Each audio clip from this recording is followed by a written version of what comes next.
요한계시록 2장 8절에서 11절입니다. 서머나 교회의 사자에게 편지하라. 처음이며 마지막이요 죽었다가 살아나신 이가 이르시되 내가 내 환난과 궁핍을 알거니와 실상은 내가 부요한 자니라. 자칭 유대인이라 하는 자들의 비방도 알거니와 실상은 유대인이 아니요 사탄의 회당이라. 너는 장차 받을 고난을 두려워하지 말라. 볼지어다 마귀가 장차 너희 가운데에서 몇 사람을 옥에 던져 시험을 받게 하리니 너희가 10일 동안 환난을 받으리라. 내가 죽도록 충성하라. 그래야면 내가 생명의 관을 내게 주리라. 귀 있는 자는 성령이 교회들에게 하시는 말씀을 들을지어다. 이기는 자는 둘째 사망의 해를 받지 아니하리라. 아멘. 이전에 화산 폭발했던 베스비우스 화산에 대한 얘기들을 많이 들으셨을 겁니다. 이게 AD 한 80년경, 한 79년인가 이쯤에 화산 폭발이 되었는데, 이 화산 폭발한 이 화산의 이름보다도 그로 말미암아 도시가 화산재로 덮인 폼페이라는 도시 때문에 이 화산 폭발은 더 유명해졌습니다. 어떤 발굴학자가 그곳을 발굴하다가 폼페이 성을 지키는 성문지기의 화석을 발견하게 됐습니다.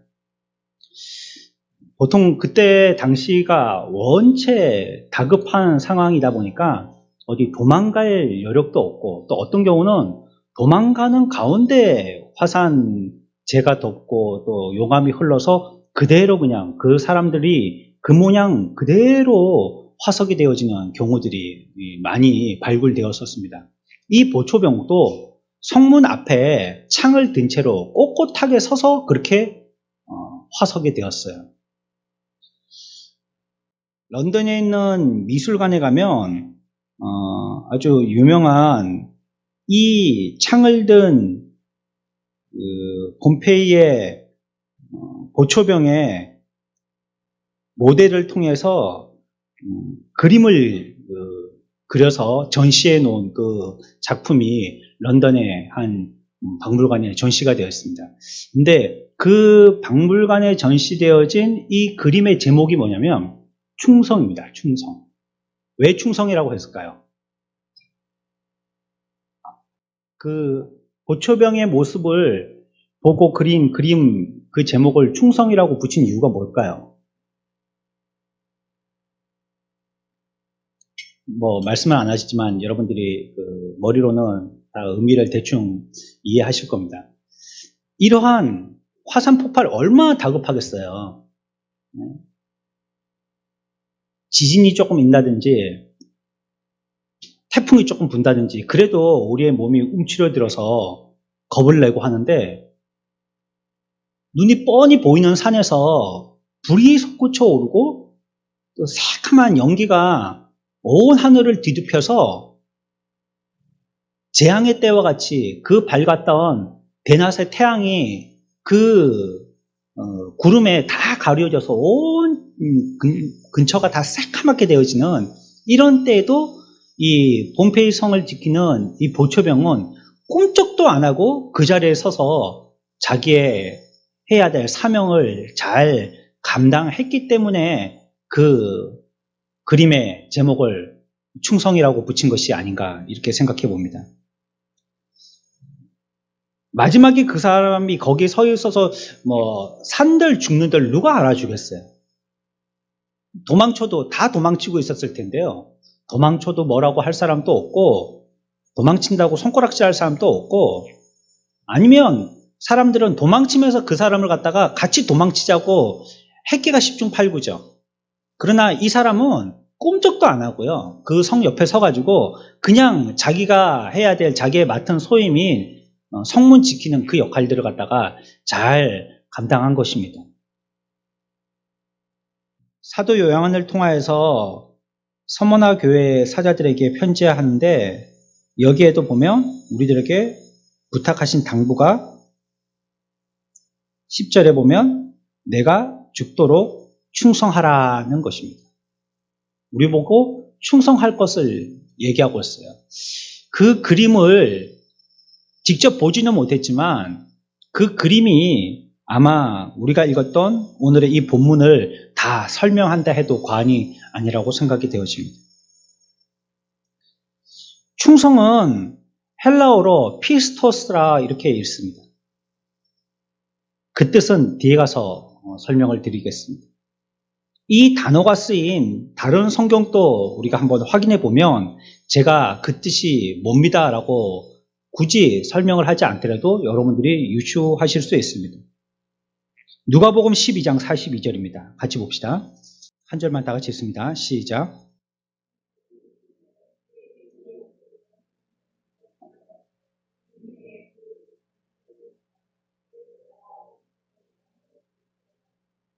아멘. 청지기를 설명하는 부분을 여러분들은 잘 보시면 되겠고요. 이 부분을 손으로 꼽고요. 고린도전서 4장 2절도 한번 찾아보겠습니다. 같이 읽습니다. 시작. 아멘. 앞에서 우리가 보았던 요한계시록의 2장에 10절에 있는 죽도록 충성하라 하는 이 충성하다는 단어와요. 그 다음에 누가복음 12장에 42절에 나오는 한 단어와요. 그 다음에 고린도전서 4장 2절에 나오는 맡은 자들에게 구할 것은 충성입니다. 한때 이 충성이라는 단어하고요.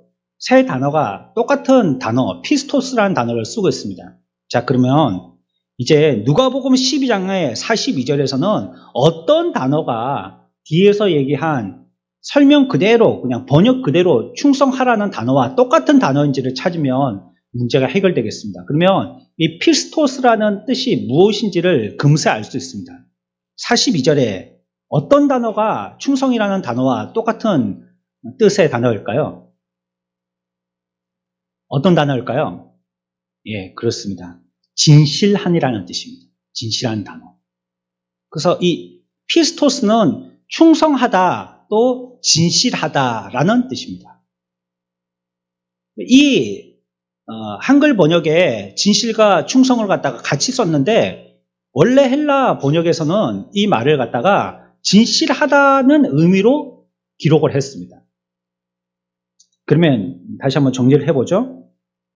충성하라라고 말씀했죠. 요한계시록 2장에서 죽도록 충성하라. 이 말은 우리 보고 뭐 하라는 말이죠? 진실하라는 얘기입니다. 그래서 우리들이 이 시간에 잘 기억해야 될 것은 충성하라는 것은 무엇을 하라는 것이 아니라는 겁니다. 뭔가 행동을 하라는 것이 아니라는 거예요. 예전에 어떤 목사님이 설교를 하시는데 집사의 뜻이 막 먼지를 피우는 사람이라는 이런 이름의 원어의 뜻이 있다고 설명하시면서 그래서 설교하신 적이 있어요. 그때가 재직 세미나인가요? 옛날 때입니다. 아주 빼빼한 목사님, 부산에 계신 어떤 빼빼한 목사님 돌아가셨는데 빼한 목사님이셨는데 뭐 목소리는 카랑카랑해요. 완전 칼 같았어요. 그분이 이 재직 세미나를 하시는데 그때 집사를 설명하면서 집사는 먼지를 피우는 사람이라고. 그 말은 여기저기 다니면서 막 일을 해야 된다는 거예요. 일하다 보면 먼지가 나잖아요. 그것처럼 막 교회 구석구석 다니면서 뭐 먼지를 피우는 사람이라고 이렇게 얘기했었어요. 그거는 집사의 뜻이고요. 우리가 주님의 종으로서 오늘 요한계시록 2장에서 맡은 자에게 하면서 설명하고 있는 이 충성이라는 말은요. 뭔가 집사라는 단어의 뜻과 같이 여기저기 다니면서 어떤 일들을 벌이고 그 일들을 해결하는 이런 의미로 이해해서는 안 되고 이것은 그 사람이 먼저 진실한 사람이 돼야 된다는 뜻인 거예요. 그래서 진실하지 않으면 충성할 수 없습니다. 또한 충성한다면 그 사람은 진실한 사람이라고 봐야 되는 거예요. 그래서 그 사람이 어떻게 하는지 그 사람의 외형보다 내면의 어떠함이 그 사람의 충성의 여부를 가늠한다는 것이에요. 우리가 잘 알고 있는 것처럼 요셉은 하나님과 사람 앞에서 충성된 자라라고 성경은 자랑하고 있습니다. 보디발의 집에서도 그랬고요. 가정 총무로 맡아갔었죠. 그 보디발은요, 자기 소유를 전부 다 요셉한테 다 맡겼어요. 얼마나 충성된 자였으면. 여러분들 재산을 갖다가 모르는 사람, 그것도 하인에게 맡길 수가 있겠어요? 그런 사람한테 맡길 수가 있겠어요? 안 되겠죠. 아마 가게 정도는 맡아도요, 수입은 자기가 꼼꼼히 다 챙겨갈 겁니다. 가가지고 오늘 얼마나치 팔았는지 하고 마지막에 결산해봐가지고 단돈 1,000원이라도 빌면 이제 눈이 세목골이 돼서 이놈이 하고 또 의심을 할 거예요. 그런데 이 보디발은요, 자기 집의 모든 전 재산을 요셉한테 다 맡겼다는 거예요. 하지만 그의 아내는 손을 대지 못하게 했죠. 그럼에도 불구하고 요셉은 아내에게도 그의 충성된 모습을 나타냈습니다. 날마다 청하기를요, 동침하기를 날마다 청하였지만 요셉은 동침하지 아니하였고요. 함께 있지까지 않았다고 했어요. 그러니까 동침에 대한 거부뿐만이 아니라 그 죄악의 분위기에 가지까지도 않았다는 거예요. 가기까지도 않았다는 거예요. 여러분들 아예 안 할 것 같으면 안 가야 합니다. 죄를 안 지려면 거기 안 가야 돼요. 가서 안 주면 되지. 그거는 왜 그러세요? 왜 그러세요? 그러면서 잡혀가는 거하고 똑같은 거예요. 그 술을 안 먹으려면요, 술자리 안 가는 거예요. 안 먹으면 거기 가서 안주 먹으면 되죠. 그 술자리에서 안주만 먹어봤는데요. 맨날 욕만 들어 먹습니다, 그거. 안주 다 없앤다고. 그러니까 아예 그러려면 안 가는 게 좋습니다. 그게 자기가 죄를 안 짓는 거예요. 내가 가서도 죄를 안 지면 돼요. 하지만 우리는 그렇게 스스로에 대해서 자신이 있을 수 없어요. 유혹이라는 건 우리를 어떻게 넘겨뜨릴지 모르니까. 혹시 어두운 마음이라든지 혹시 나를 유혹할 마음이 살살 들려고 할 때 아예 그걸 갖다가 지워버려야 됩니다. 내 마음에서 그걸 넘어오지 못하도록 경계 울타리를 갖다 높이 쳐버려야 돼요. 요셉은 여기서도 충성을 했죠. 그리고 나중에 감옥에 가서도 충성을 했습니다. 보디발의 집에서와 같이요, 간수장도 그에게 뭐든지 다 맡겼어요. 요셉에게. 뭐든지 다 맡겼다는 거 보니까 아마 감옥의 키까지도 다 맡긴 것 같아요.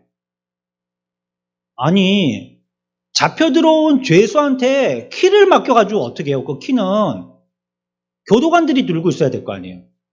그 사람들이 들고 열고 닫고 해줘야지. 들어갈 때도 열고 나갈 때도 열고 이중으로 잠그고 막 그렇게 하는데, 이걸 범죄자들도 그 교도소 안에서 어느 정도는 맡아서 하는 사람들이 있거든요. 반장처럼 어깨다가 완장 차고 하는데 옆에서 교도관들은 보기만 하고 이 사람들이 주도가 돼가지고 작업을 한다든지 뭘 할 때 이렇게 해주는 사람들이 있어요. 이 사람들은 그 죄인들이 드나들어야 할 경계의 이상도 조금 왔다 갔다 할 수 있어요. 그러니까 마당까지 나온다든지, 마당이 교도관들만 나와야 되는 곳이라면 이까지도 나올 수 있다든지, 일을 하기 위해서 자유롭게 좀 사무실에 들어올 수 있다든지, 허락받은 사람이어야 되겠죠. 이 정도는 될 수 있지만, 아니, 키를 맡긴다는 거는 이건 있을 수 없는 거잖아요.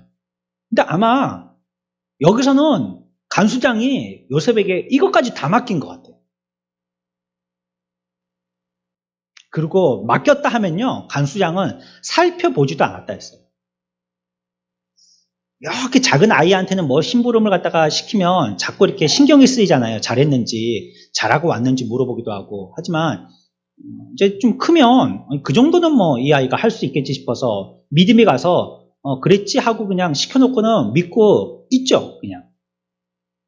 그것처럼 요셉에게도요, 맡기고는요, 생각을 안 한 거예요, 그냥. 간수장이. 이 사람은 잘할 사람이니까 말이죠. 사무엘상 22장엔 다윗도 충성했다라고 표현하고 있고요. 민수기 12장에는요, 모세도 충성했다라고 표현하고 있습니다.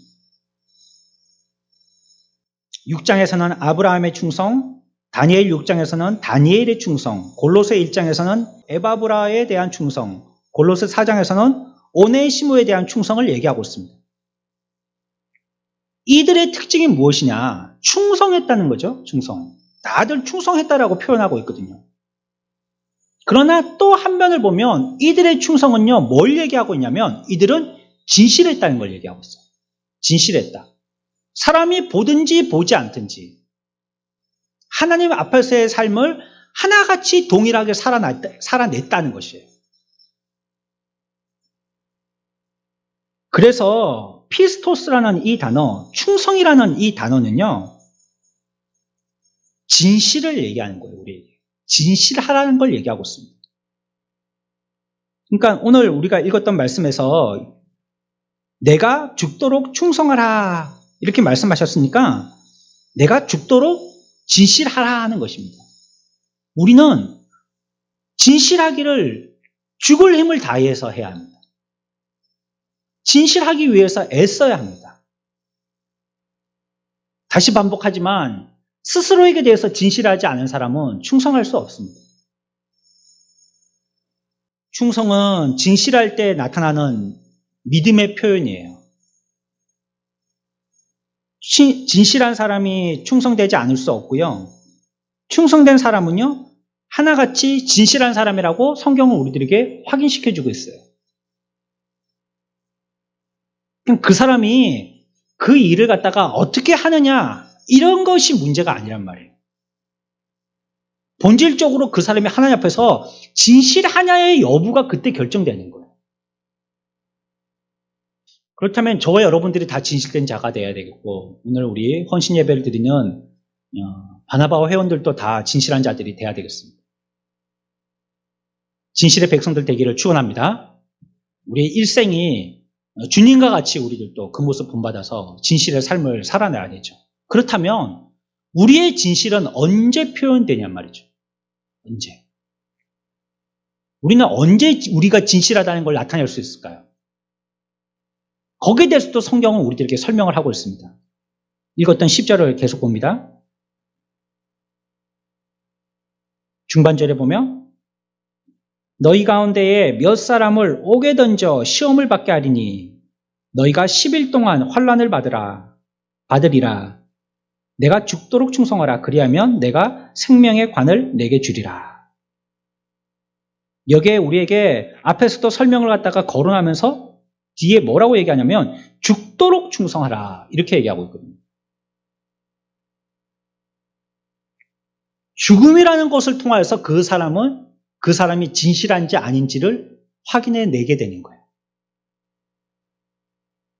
앞에서 설명하신 옥에 던져 시험을 받게 한다든지 10일 동안 환난을 받게 한다든지 하는 이러한 죽음의 불 말하는 겁니다. 이런 죽음의 불. 이것을 통하여서 그 사람이 진실한지를 얘기하게 한다는 거예요. 그러니까 이 말씀을 우리가 금방 이해한 대로 한번 정확하게 다시 한번 명제화 시켜보자면 뭐라고 성경을 얘기하고 있냐면 내가 죽도록 충성하라 이 말은요. 너희들이 시련을 당하거든 진실하라 이런 말입니다. 시련의 때에 진실하라 이런 말입니다. 저와 여러분들이 충성을 하나님 앞에 나타내 보일 때 그 기회가 바로 여러분들이 죽을 수 있는 환난의 때입니다. 그 환난을 통하여서 내가 진실의 여부를 하나님 앞에 드러내 볼 수가 있는 거예요. 그리고 자기 자신도 확인해 볼 수가 있는 것입니다. 환난이 없고 평시에 평안할 때 이럴 때는 누가 진실한지 누가 거짓된지 모릅니다. 뭐 다 같이 그렇게 있잖아요. 다 같이. 뭐 다 같이 그냥 쉬우니까 하는 게 별로 어렵지 않고 다 그냥 으쌰으쌰 하자 하고 그렇게 하니까 그냥 거기에 한 사람으로서 파묻혀 있으면 드러나지도 아니면 뭐 어떻게 따로 보이지도 않으니까요. 그냥 그렇게 하게 되는 거예요. 그런데 환난의 때는 조금 다릅니다.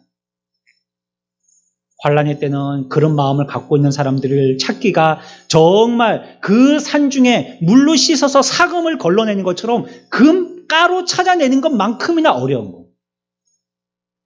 다 흘러내려가는 흙뿐이지 거기에 사금, 그 금을 찾기는 그렇게 힘든 거예요.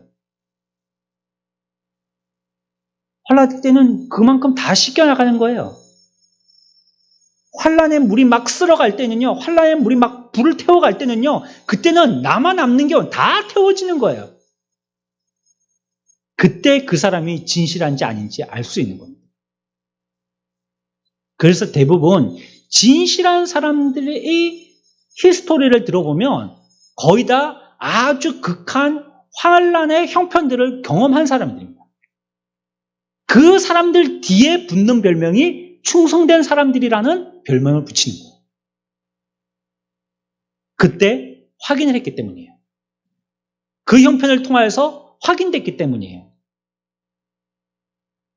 그래서 성경은요, 진실이라는 것은 시련을 통하여서 확인할 수 있다라고 얘기하는 것이 오늘 10절 말씀입니다. 진실은 고난을 통하여서 확인할 수 있다는 거예요.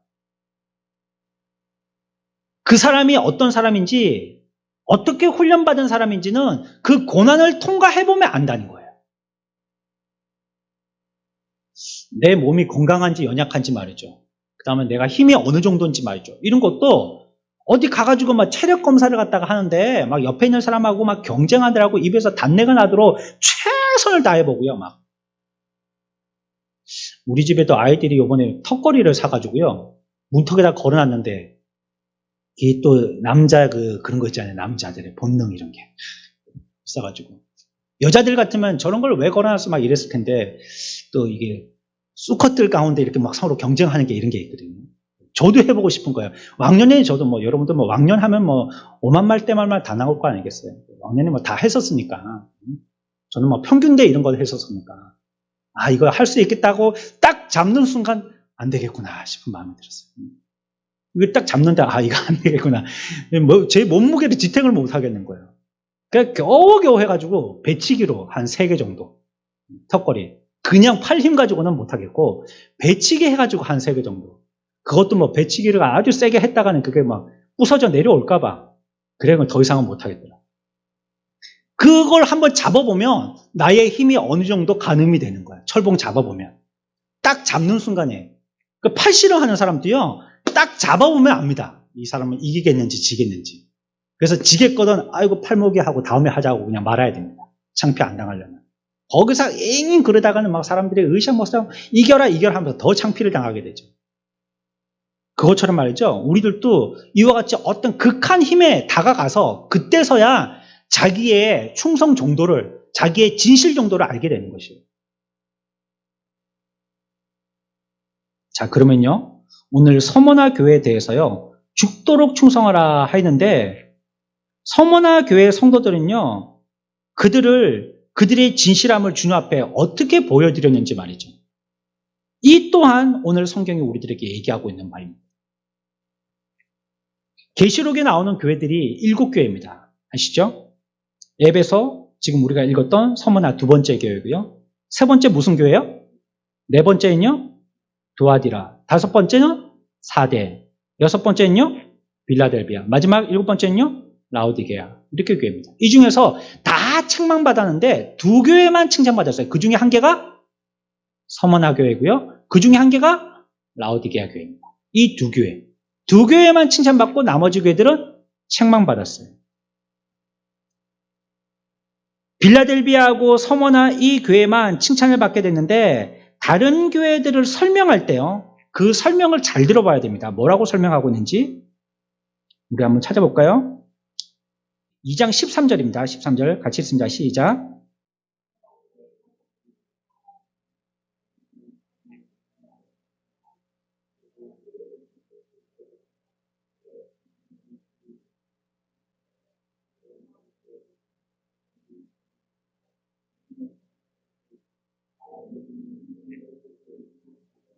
아멘.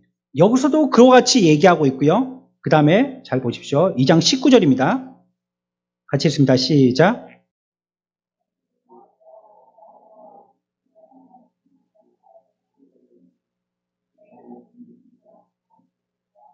3장 1절입니다. 시작.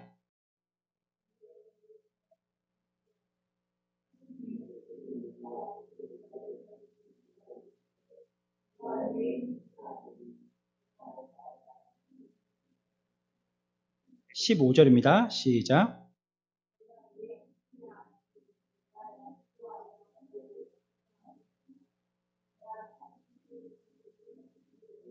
3장 8절입니다. 시작.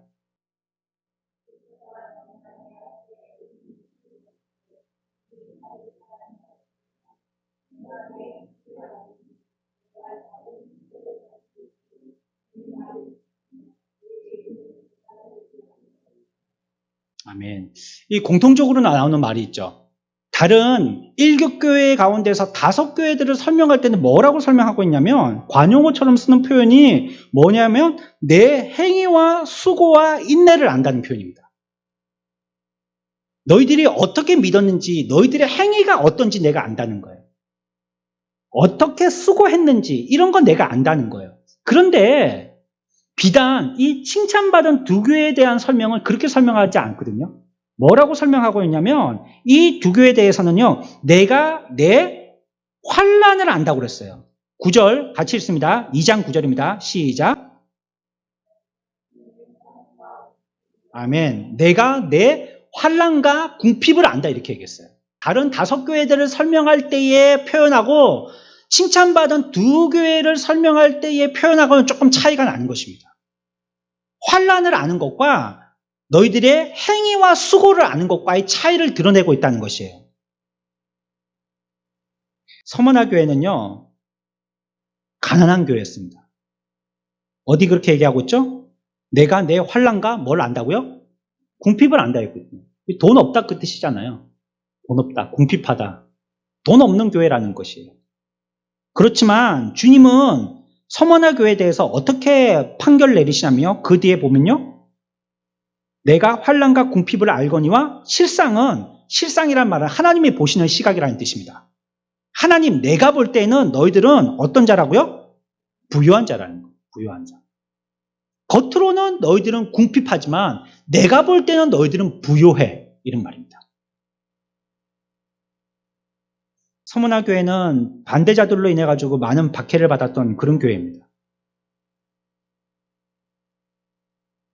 하지만 주님은요, 이 반대자들의 그와 같은 여러 가지 어려움과 환난을 통하여서 서머나 교회는 참 진실한 교회라는 것을 얘기하고 있어요.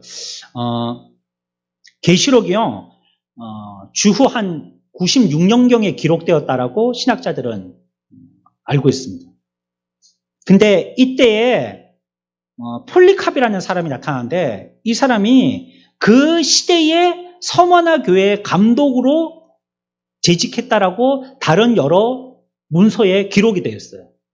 이때 지금 이 서머나 교회에 대한 주님이 말씀하시는 이때의 감독으로 있던 사람이 폴리갑이라는 사람이라는 거예요. 이 폴리갑이라는 사람이 168년에 순교를 했거든요. AD 168년에. 그러니까 96년에 기록되었으니까 최소한 이 사람이 96년에 이 계시록이 기록되었으니까 96년부터 해서 168년까지 그동안 한 70년 동안을 갖다가 이 사람은 많은 환난과 어려움이 있었지만 그 환난과 어려움을 극복하는 목회를 했다라고 우리는 볼 수가 있는 거예요. 죽음과 같은 고통, 죽음과 같은 그러한 불과 같은 그런 환난 가운데서 이 서머나 교회의 폴리캅은 감독으로서 그 일을 수행하고 168년이 되어서 이는 순교를 한 것입니다. 그러니까 우리가 그냥 이 계시록을 말씀하시는 것과 같이 그들의 환난, 그들의 옥에 던지는 것과 같은 이런 시험, 이 10일 동안의 환난, 이런 것들, 죽는 것과 같은 이런 불시험, 이런 것들은 서머나 교회에 대한 어떤 교훈적인 수사법으로만 그치지 않았다. 이게 그들의 실상이었다는 겁니다. 여러분들은 시험을 당하거나 해서 어느 정도까지 버텨보고 참아보셨어요? 1년? 1년 정도 그 시기가 지속된다면 그 사람을 버틴다면 대단한 사람일 겁니다. 2년이요? 3년이요? 10년이요? 서머나 교회는 무려 70년 동안 환난을 겪었다는 거예요. 그것도 풍요롭지 않은 궁핍한 가운데. 교회가 어려움을 당하게 될 때에 국가가 쓰는 방법과 같은 방법으로 교회를 어려움에서 잠시 잊게 하는 환각제를 주기도 합니다. 나라에 어떤 일들이 막 분주복잡해갖고 이 나라가 어디로 가야 될지 막 정치인들이 머리를 쓰고 막 그럴 때 그 정치인들의 정치에 백성들이 관심을 가지지 않도록 하기 위해서 여러 가지의 방법들을 쓰잖아요. 성문화를 발전시킨다든지, 스포츠를 발전시킨다든지, 영화를 대박을 터뜨리는 영화들을 자꾸 보여준다든지, 이러면 사람들이 정치에 관심보다는 그런 데 관심을 두게 되죠. 그러면 정치인들은 수월하게 자기들이 뭔가 하려고 하는 대로 이끌어 나가는 거예요. 교회도 그렇게 할 수 있어요. 한 방법으로 돈칠갑을 하는 겁니다. 돈칠을 하는 겁니다. 그러면 사람들이 돈에 가는 곳에 마음이 기울어집니다. 예를 들어서 우리가 수십억짜리 피아노를 한 대 산다고 보세요. 한 10억쯤 되는 피아노가 있다면 10억짜리 피아노를 산다 하면 아마 우리의 관심은 교회 왔다 갔다 할 때 계속 그 얘기일 겁니다. 10억짜리 피아노. 아니 10억짜리 피아노가 있기나 해 하면서부터 시작해갖고 그거는 내가 한번 들어봤는데 정말 하늘의 노래와 같았어. 막 이런 얘기가 나오면서 막 반대, 찬성 막 이런 사람들 오만 때만 얘기가 다 나올 겁니다. 막 좋다고 하는 사람들, 싫다고 하는 사람들, 돈 가지고 지금 뭐 하는 거냐 이렇게 막 불평하는 사람들, 야 우리가 돈 있을 때 한번 그렇게 멋지게 하나님의 성전에서 꾸며보자. 이런 식으로 해나갈 수가 있는 거예요. 근데 이 서머나 교회는요, 그럴 근거가 아무것도 없는 거예요. 왜? 궁핍했으니까.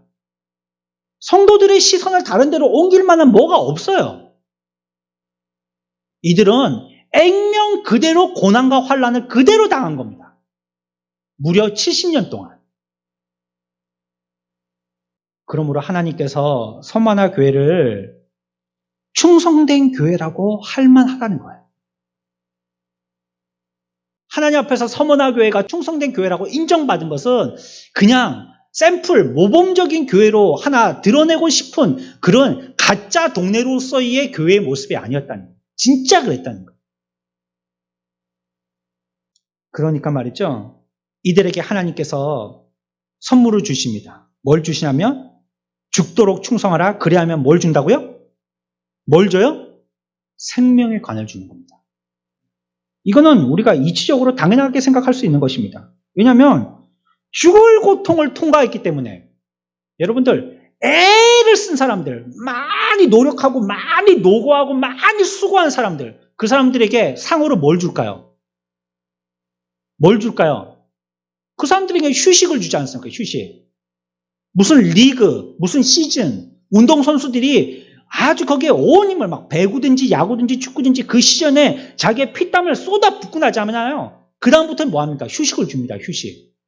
휴식 주잖아요. 학생들도 열심히 50분 동안 공부했기 때문에 쉬는 시간 10분 주잖아요. 우리나라 사람들도 열심히 일하고 나면 휴가를 주잖아요. 이렇게 열심히 일했기 때문에 주는 겁니다. 그것처럼 여기서도 말이죠. 생명의 관을 준다 할 때 생명을 주는 이유는 그와 같은 것입니다. 이것도 어떤 관용적인 표현이라고 생각하시면 안 돼요. 왜 관중에서 하필이면 생명의 관을 주냔 말이에요. 그것은 서머나 교회가 죽을 고통을 통과했기 때문입니다.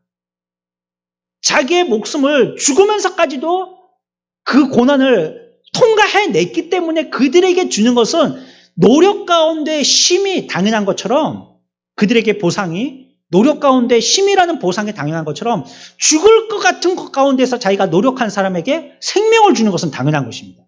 그래야지 그들에게 그것이 진실한 보상이 되기 때문이죠. 그래서 성경은 이에게 얘기할 때 죽도록 충성하면 내가 생명의 관을 준다고 얘기한 것입니다.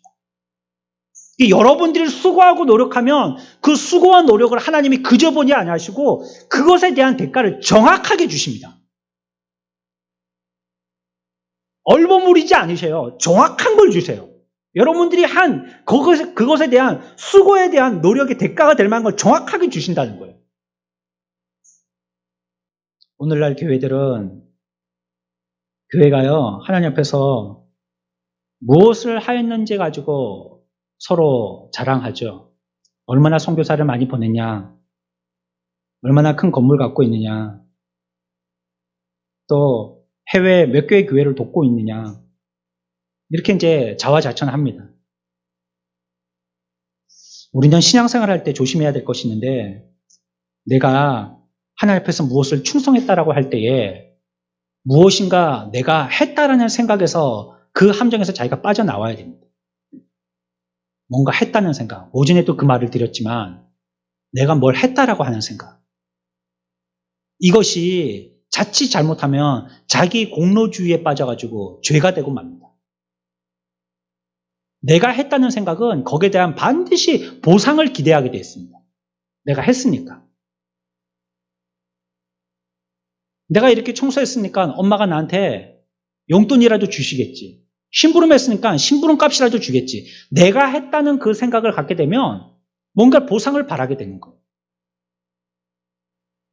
성경은 우리들에게 얘기하고 있어요. 우리에게 기억하라고 말씀하시는 것입니다. 우리가 중요하게 생각해야 될 것은 서머나 교회와 같이 충성이라는 보이는 어떤 외형적인 일이 아니라 우리가 하나님 앞에서 얼만큼 더 진실해졌는지 이것을 보이는데 애써야 되는 것이라는 거예요. 죽도록 충성하라. 환난과 같은 고비를 만났을 때 우리들은 얼마나 진실할 수 있는지에 대해서 하나님께 보여주라. 이걸 얘기하는 것입니다. 죽도록 충성하라는 것은 우리들에게 진실하라는 얘기입니다. 일하고도 진실하지 않은 사람은 얼마든지 있습니다. 일은 뭔가를 많이 하는데 속은 진실하지 않아요. 그 사람을 보고 충성하다라고 얘기할 수 없습니다. 진실함이라는 것은 죽음의 때를 통과할 때 확인되어지는 것입니다.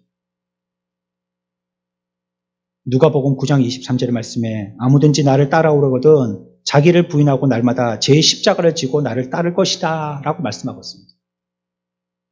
십자가는 죽음이라는 걸 얘기하는 겁니다. 죽는 겁니다. 죽는 거. 반쯤 기절하는 게 아니고 죽는 걸 얘기하는 것입니다. 우리들은 죽도록 충성해야 합니다.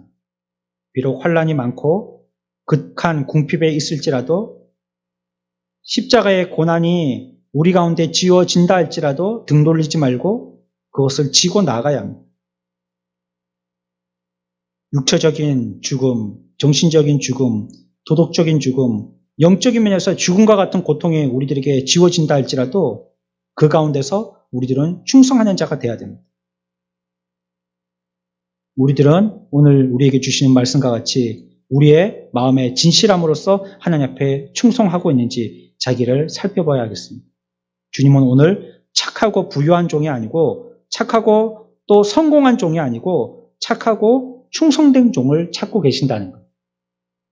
이 시대에 저와 여러분들이 하나님 앞에서 어떤 내가 아무것도 못할 형편이라 할지라도 그 사람을 충성된 종이라고 칭찬할 수 있고 많이 한 것 같지만 그 사람에 대해서 게으른 종이라고도 할 수 있다는 것. 서머나 교회 모습이 우리 이남 바나바의 회원들과 우리 사랑하는 모든 선한목자교회 교인들과 같이 충성된 종들이 되어져서 주님이 말씀하시는 생명의 면류관을 다 받는 저와 여러분들 다 되시기를 축원합니다.